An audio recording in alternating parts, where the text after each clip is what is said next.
Welcome to Paradigms at paradigms.life, the radio show and podcast that brings you inspiring people with visions of a viable future for life on Earth that includes humans. Hi, I'm Baruch, host of Paradigms. Thanks for listening. Glad to be here with you. I've got a wonderful guest on this episode. He's a jazz guitarist, he's a composer, and a music educator. And he's going to talk with us about his music, his new record, a bit about teaching and what music can do in a person's life. And I'll also, at the end of the episode, be talking with you about a little film that came out recently that I think you're going to want to see. All right, let's meet my guest right now on this episode of Paradigms.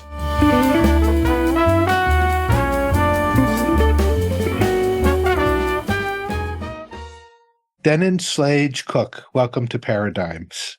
Hey, how you doing? Good. How are you? I'm good. Just finishing up audition season at UT, so really busy and crazy, but other than that, great. Oh, that's great. Lots of students excited to do their thing. Yeah, and lots of excited us getting a chance to maybe work with some of these great applicants. So that's fantastic.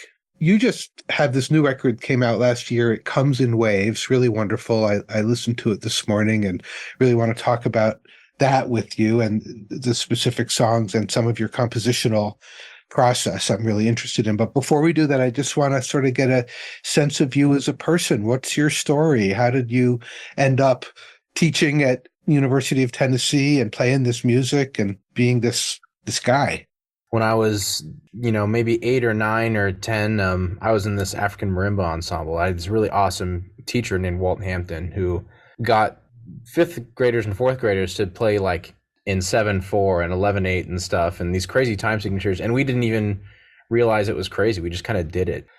I consider myself really fortunate to have had an educator like that, and I've had great educators throughout my life. But at such a young age, to have someone who really could get young people excited about music and doing these really awesome musical things at a young age, I didn't realize till later in life what a blessing that was.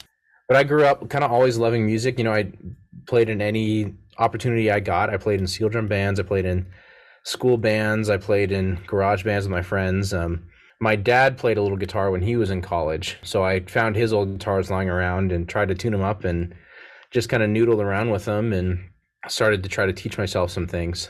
I was kind of a classic rock kid. My dad was my parents were both 80s kids. So, Van Halen and Motley Crue, Guns N' Roses is what I was into for, when I was first getting into music. But when I was in high school, I was in the jazz band, mostly because I wanted just a chance to play music.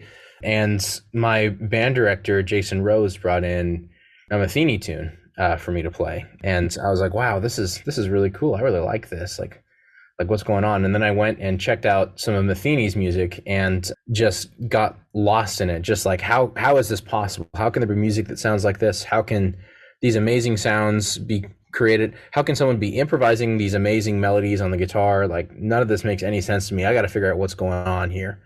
And so then it was, learning so much about Pat Metheny, and then it was, who was Pat Metheny into? So I discovered Wes Montgomery and Duke Ellington and Count Basie and Charlie Parker, and just went down the rabbit hole from there. It's kind of how I got started playing, and since then kind of been all over the country in school and doing stuff, and just finished up my doctorate at the University of Northern Colorado this past year. Wow, congratulations. Thank you. And was fortunate to have this really awesome opportunity to teach fall into my lap. Like I said, I've had really great educators, and I love the idea that I can still be an active practitioner of this music while also passing my knowledge on to people who are like me, who just wanted a really great teacher to show them some things and to believe in them. So it's really a wonderful opportunity that I get to not only continue to play this music and create music at a high level, but just share what I know and what I'm working on with students who are equally excited. That's really, really cool. Congratulations on your doctorate. I know that is a huge piece of work. It's something. So I listened to the record, and I want to get into talking about the music. My first question is about, and it's very specific actually, your use of blue notes. Huh. And really, it's like the first 2/3 of the record, and then the last third of the record is completely different. But the first 2/3 of the record, it's a lot of very blue note jazz that takes the listener just off of where they expect to be. There's a lot of sort of little left turns, and I'm interested in your compositional choices there. And I enjoyed it. I'm not knocking it, but I'm just curious about it because it really stands out. Well, I'm glad you enjoyed the record. If you didn't enjoy it, I actually might take that even more of a compliment. When I'm writing, I never set out to do anything that I feel is shocking or, I never set out with the goal of trying to surprise anybody or achieve anything. And when I do, I usually find that's my weakest music, the stuff that I'm least convinced by when it's quote unquote finished. My compositional process is just hearing things in my head, playing stuff on my guitar and playing stuff at the piano. That's where things come from, and just imagination. For example, It Comes in Waves, the title track, was inspired by a beach trip in North Carolina on the Outer Banks.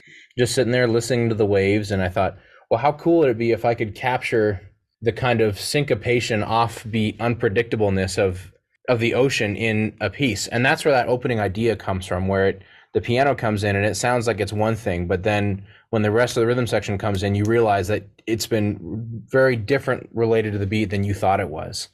So things like that's where it comes from. In terms of like harmony, melody, all that kind of things, I just try to sing things, right? And I try to take things from great composers. Like one of my absolute biggest inspirations is Wayne Shorter, the compositions of Wayne Shorter. So much of what I listen to that I've written is like, wow, I really am. I can hear that I'm really trying to do that thing that Wayne did. And of course, Wayne did it a million times better than I ever will. But it's like I hear little things like that I'm trying to get at. So really, it's all about listening not only to other musicians, but listening to what I'm hearing too in that way, and just trying to be true and faithful to that. When you say what you're hearing and that you just are listening, not just to other musicians, but you're listening to life, the world around you, the sounds you hear as you walk through your day. Absolutely. I think that in a way, all art is autobiographical in a way. I've really tried to become comfortable with my own sound and my own approach as an artist. I've tried to embrace that. The things that I am hearing in my daily life are unique from anybody else's. They're very different than what you might experience. They're very different than what my wife might experience. They're very different than what any other person would experience. What's valuable about each artist's individual experience is that everybody has their own perspective, and if they can remain true to themselves and their experience in daily life, it makes it so that their music has a unique identity to them. Well, when you listen to someone's music, you're hopefully getting some sort of a sensory glimpse into their being, who they are. Yeah, that's always been my goal as a musician. I'm talking with Denin Slage-Koch about his new album, It Comes in Waves. We'll be back with more conversation, but let's hear something from that record now. This is the title track, It Comes in Waves, Denin Slage-Koch. This is Paradigms at paradigms.life.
You can feel the ocean waves lapping at your feet. It comes in waves. Denin Slage-Koch. And now here's the next part of my conversation with Denin, talking about this music. The first really 4 tracks on this record are very much this jazz that takes us off the center line in every direction. And then you come in with this cover of a Tears for Fears song that I think everyone must know. As soon as I heard the first measure, I knew what it was. And I thought, well, what an interesting choice. And what an interesting choice given the timing of the world. And the song is called Everybody Wants to Rule the World. And I thought, okay, he's definitely making a point here. I suppose so.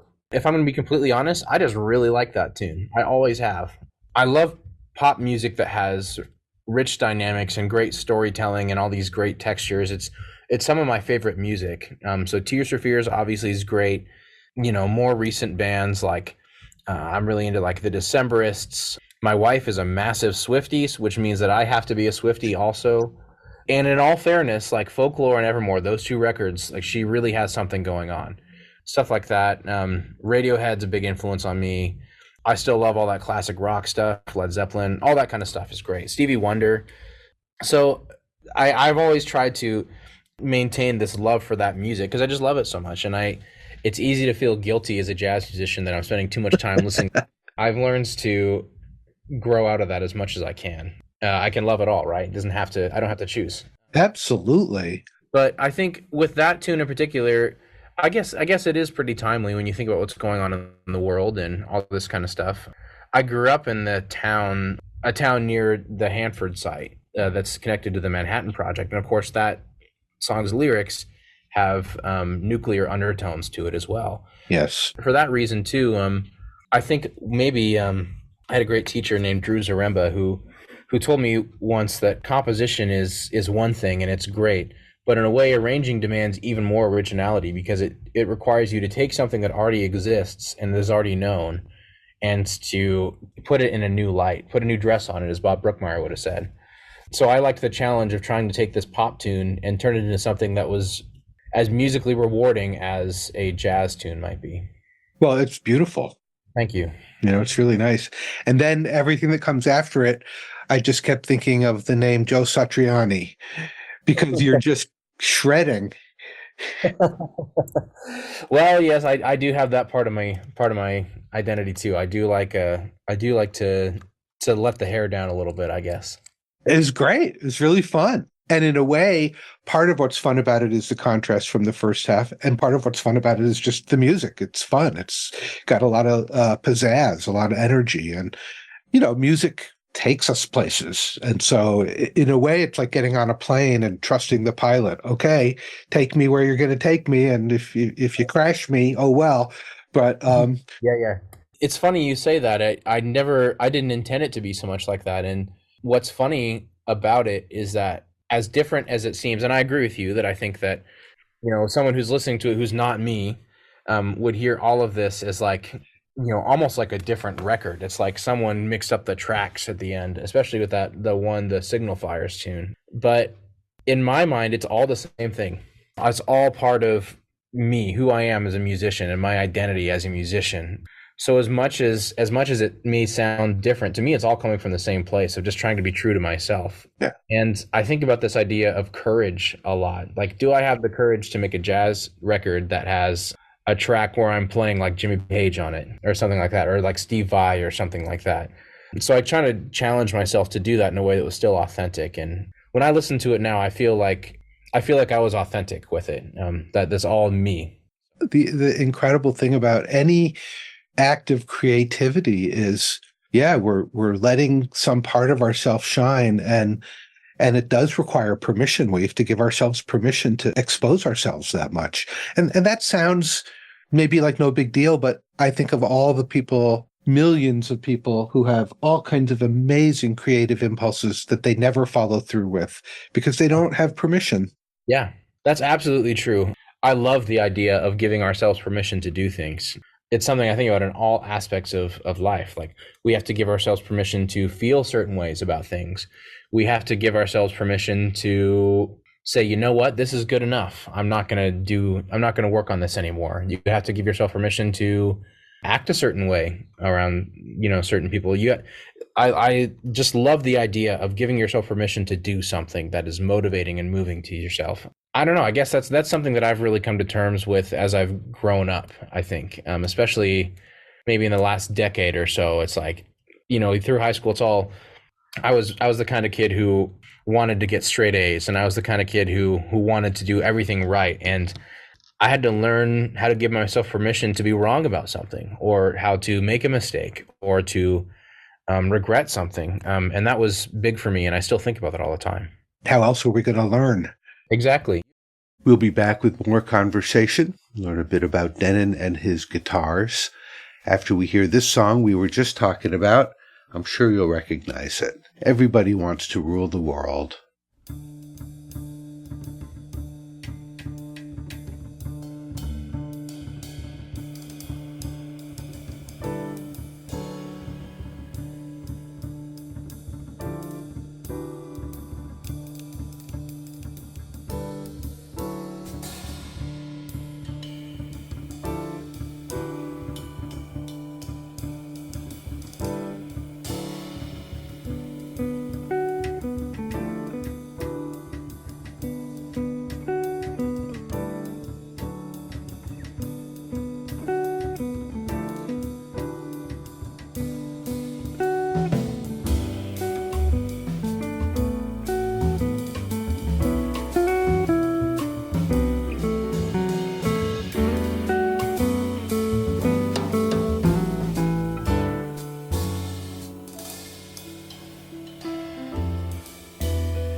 Denin Slage-Koch from his new album, It Comes in Waves, Everybody Wants to Rule the World. I think we all know that song. What a great version of it.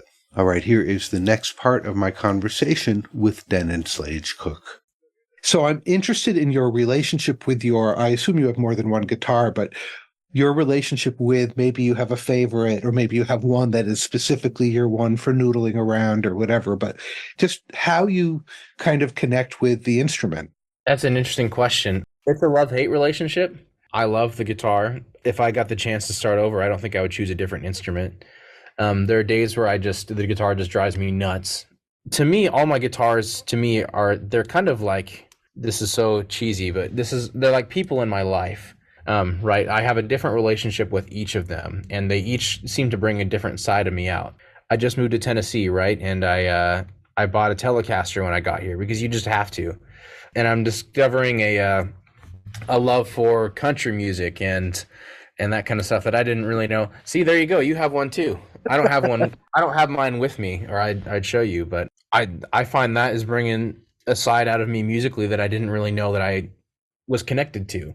And I'm still exploring that and figuring out what that really is and how to use it. But that's something that's great. The guitar on most of that record is my Eastman archtop guitar, fully hollow, 2 F-holes, a very traditional, but I think very beautiful looking instrument.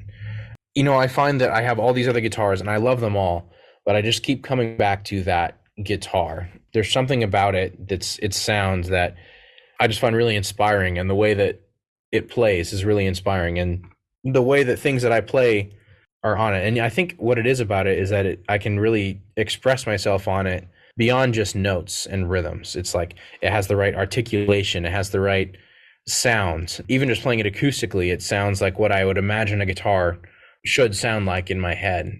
I find when I play that guitar, I hear a lot of people that come up to me after shows and they comment on, the sound of the instrument, or that it's such a great tone or something like that. And there's something to be said for the guitar itself, and there's something to be said for the fingers too. But I really think that for me, that guitar brings out the side of me that is most mature and developed as a musician right now, if that makes sense.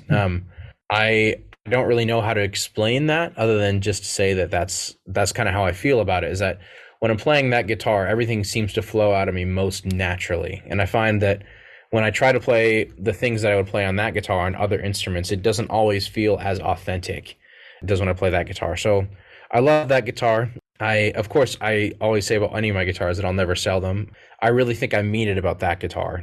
And it just plugs straight into a Fender Deluxe Reverb, and it's like, that's my sound. So very cool. When you get a new student, what's the first thing you tell them? Go transcribe Grant Green. I mean, joking, also not really joking. But I think really the first thing I tell them is that the most important thing they can do for themselves is be listening to music. If you aim at nothing, you'll hit it every time, right? Kind of thing. You've heard that before. It's a similar kind of thing. It's like you have to have such an intimate relationship with, if you want to play jazz, you have to have such an intimate relationship with this language. And you have to have such a clear idea what something should sound like in your head that you can remove your brain from the equation, that you connect directly your ear to your fingers.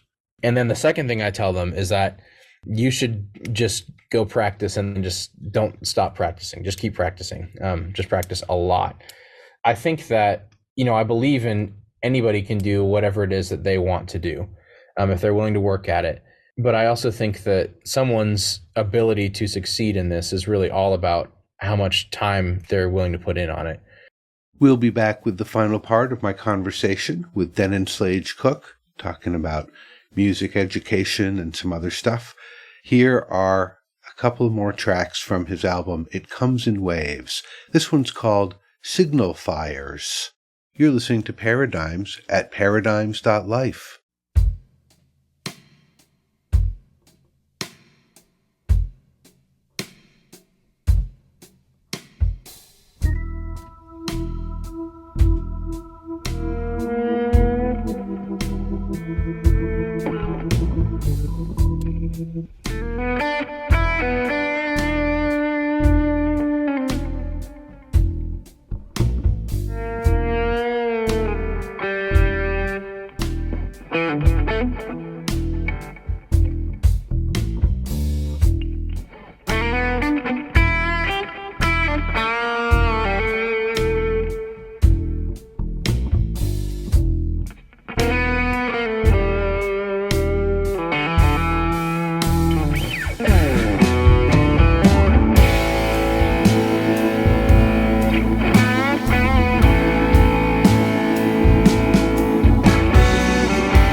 talked about one of his heroes, Wayne Shorter.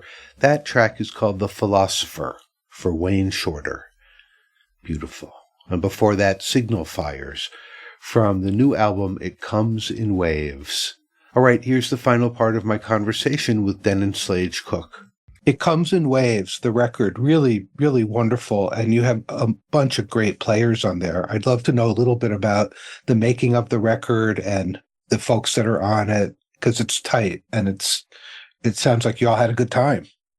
We did. It was such a treat. It flew by those 2 days. It was recorded over 2 days in the studio. Wow. Yeah, pretty quick, I think. Although you might be surprised how many amazing jazz records were cut, and even less time than that. But I will say that the way that those guys ate up some pretty challenging arrangements on my record was really amazing to see.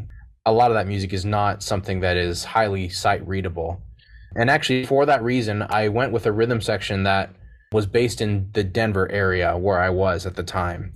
So Bobby Ween, Seth Lewis, Gavin Allen Dunn are all musicians that I played with all the time when I lived out in the Denver area. And they are just awesome musicians, young musicians who just play their butts off. They're all great. And that I really think was a big recipe for success. I think if the rhythm section isn't happening, then nothing else is going to be happening. A lot of things you can overcome in jazz music. Yeah, not having a good rhythm section is not one of them. That's pretty difficult to overcome. And I wanted to feel like I was comfortable and could just play. And those guys are that for me. I can just play. And so they did a great job. And then those two horn players, Shane Ensley is the trumpet player in the band Kneebody, with Ben Wendell, Nate Wood, and Adam Benjamin. And he lives in the Denver area. We met at a jam session, and he's a good friend of mine. He was actually just in town. We did another gig together here in Knoxville. Great guy, amazing trumpet player. I really love trumpet players who are really flexible and I don't feel like are limited by the instrument, and who have a really unique vocal type of sound on the instrument. And he has both of those. Just completely unencumbered by the instrument, can express whatever it is he needs to express, and just a really tasteful, amazing player. And then Ryan Keberly is someone I've known for a long time now. I did my undergraduate work at Whitworth University, and the director of jazz studies at the time there was Dr. Dan Keberly, who was Ryan Keberly's father. And Ryan Keberly, of course, is a trombone player who leads his own bands. He is in Maria Schneider's band, Darcy Games Argue's band, has worked with just about everybody, the Saturday Night Live band. I mean, really one of the greatest living trombonists, and in my opinion, one of the greatest jazz trombone players of all time. So I got connected with him when I was a student at Whitworth, and I was basically the kid that just wouldn't leave him alone. I bugged him all the time, like show me this, show me that. I'm going to be here. Do this, like, kind of thing. Like, I just tried to absorb as much as I possibly could with him. And as I got older, I dreamed that maybe one day he'd be willing to play on a record with me, and I get a chance to actually work with him and play music with him. And then finally, after crossing paths a couple more times and, seeing at various things, I finally got the money for this together and decided to ask him, and he agreed to play. So he came out and played on it, and just is awesome. He is one of the more lyrical improvisers, I think, working today. I love how he uses the trombones to his advantage. I love that he is someone who is a very motivic improviser. Like, especially I listen to the record, like, just amazing commitment to his ideas. Like, he'll play something and is just so committed to it, and it's really rewarding music because of that, to hear him improvise. So one of my favorite musicians, really an honor to have him on the record. They all sound great, really great. And the horn players really stand out and are wonderful. And so it's a really good record. It's really awesome to listen to. Thank you so much. I'm just glad that somebody likes it. Well, hopefully you like it. I do.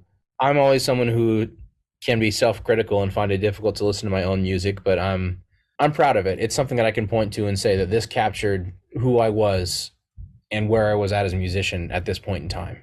So what's happening with performance? Do you play out? I know you moved, so all those folks are not around that are on the record. What's that part of your world like? I mean, I love playing as much as I can. I'm fortunate to have really great musicians on the faculty here with me at UT, Keith Brown, John Hamer, Vance Thompson, Greg Tardy, Eric Reed, just wonderful musicians around. So I play with them as much as I possibly can. So I love to work with those guys and other local musicians as well. I also, I work as a side person a lot too. I really find that I learn a lot when I'm working as a side person in other people's bands. So I've had a couple things. I just taped that thing I mentioned with Shane was for East Tennessee PBS. It's called Live at Lucille's thing, and that should be in the works soon online as a video series, and I'm considering releasing it as a live EP as well. And then, a couple gigs here and there. Got a couple larger things brewing on the horizon that I can't really talk about at the moment because things are still very much in the cloud phase. They haven't congealed into a solid yet, but lots of things that I am looking forward to. And to me, that's what it's all about, is playing music with other people. Right on. Well, definitely be on the lookout to hear what else comes from your direction. Yeah, a couple things going. I have the problem now that I have too many ideas. There's a lot of things that I want to do, and I got to decide which one is the right one for now. Embarrassment of riches. Maybe, or inability to edit myself. Well, Denin, really great to talk with you about all of this and enjoying your music so much. And it does seem that you're very much on a roll. You've got ideas, you've got talent, you've got skill, you've got people to play with. You're just going to keep going. Well, I really appreciate that, Baruch. Like I said, I'll say that I've been extremely fortunate to have incredible teachers, incredible mentors, awesome supports throughout my life. So any success that I have had is, I owe so much to those people. So one last question. What would you say to parents who have a child that is interested in music? I would say that the greatest gift that you could give to that child would be to support them. Being a musician is one of the greatest honors of my life. I consider it an absolute privilege to be someone who has such a direct impact on improving the lives of others, and who's someone who gets to have joy every day at my place of work, which is not something that I think very many people can say. I also would say that I understand that many parents want what's best for their child, and that music seems like less of a direct path to stability than others. But I would say that it is possible. I've done it. I know a lot of other people that have done it too and are happy. I would also say that you never know what your child is capable of until you give them the opportunity to try. And I would also say too that even if they don't become a musician, the process of learning music gives you so many other skills for your life that are so valuable that I wish every child had the opportunity to study music. I think the biggest thing that doesn't get talked about a lot is that music teaches you how to get good at something. It teaches you the value of hard work and the value of having a well thought out process and approach to things that is extremely valuable in all areas of life. Denin, thank you so much. Really great to meet you. Thank you, Baruch. This was a pleasure. And I look forward to next time.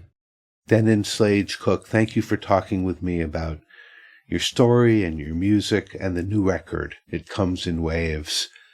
Folks, if you'd like to know more about Denin, hear his other music, and hear the rest of this album, his website is deninkochmusic.com, DENINKOCH music.com. Definitely check him out and take to heart what he said about music education, how important it is. And to that end, I'd like to mention a film to you. It recently won an Academy Award in the documentary short category. It's called The Last Repair Shop, and it's about musical instruments and kids and how making music can change a person's life. It's a really beautiful film. I strongly suggest you see it. It's available in its entirety on YouTube for free. The directors are Ben Proudfoot and Chris Bowers, and I just want to say to both of you, beautiful, beautiful job. And to everyone who was in the film, thank you. Music is a wonderful thing and we enjoy it, but it's more than just something to enjoy. It transforms us, and it can transform the world. Imagine every soldier puts down their gun and picks up an instrument. And that may sound naive, but it isn't. It's a real possibility. Imagine every child who's lonely or has nothing to do but sit in front of video games having an instrument to play, and playing not just with themselves, but with other people, making music. What a world we could live in.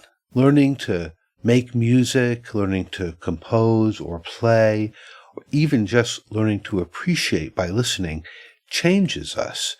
It makes us smarter, kinder, better people. So encourage music education in your schools and give yourself permission to pick up an instrument or just to hum a tune. And if there are young people in your life, encourage them in their musical interests because it will make their lives better. Straight up. All right. I hope you enjoyed this episode of Paradigms and that you'll check out the Paradigms website at paradigms.life, where you'll find all of our episodes archived for a decade and a half. And at the bottom of that page, there's a link to my new audiobook, Khalil Gibran's The Prophet, voiced by Starhawk and myself. I hope you'll check that out. I'm going to leave you with one last track from Denin Slage-Koch's new album, It Comes in Waves.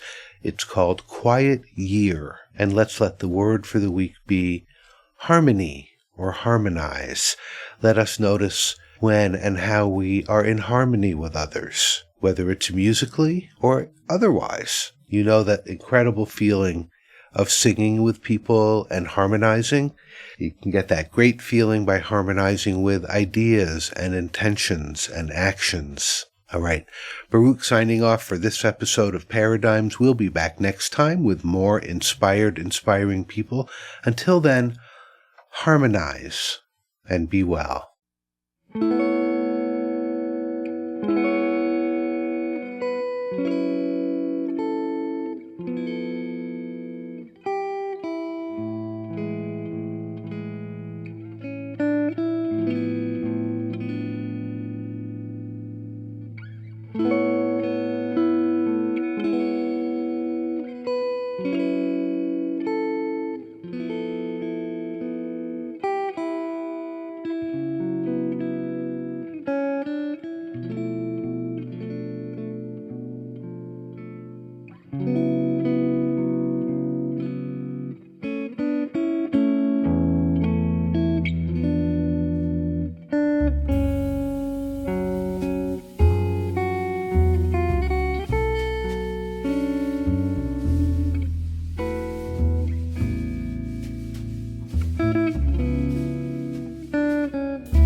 You've been listening to Paradigms at paradigms.life.